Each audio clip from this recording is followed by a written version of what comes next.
Hello guys, another day, another cooking. Napainit na natin tong kawali. So, lagyan na natin siya ng mantika.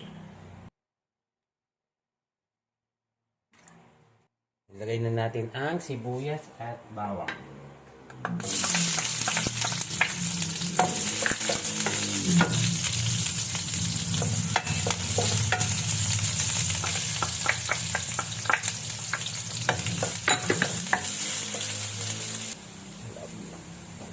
Next is the chicken, chopped chicken.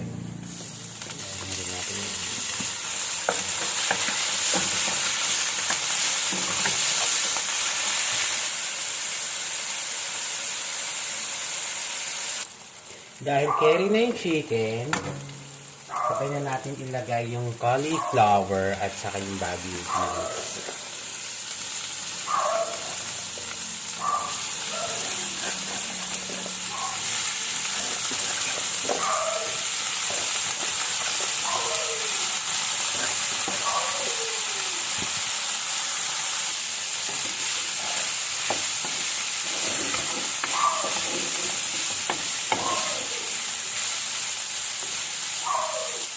Ngayon, bago ma-overcook ang gulay, mga bakla, lagyan muna natin ng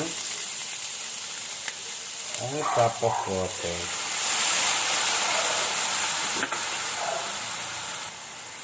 Next is the repolyo.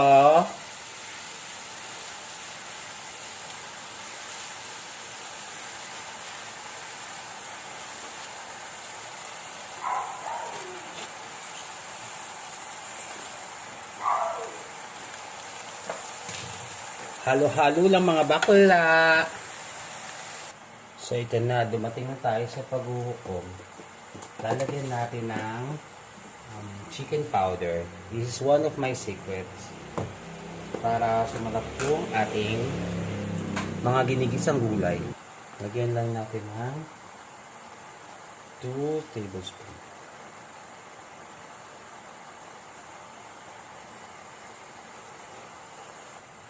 Next is oyster.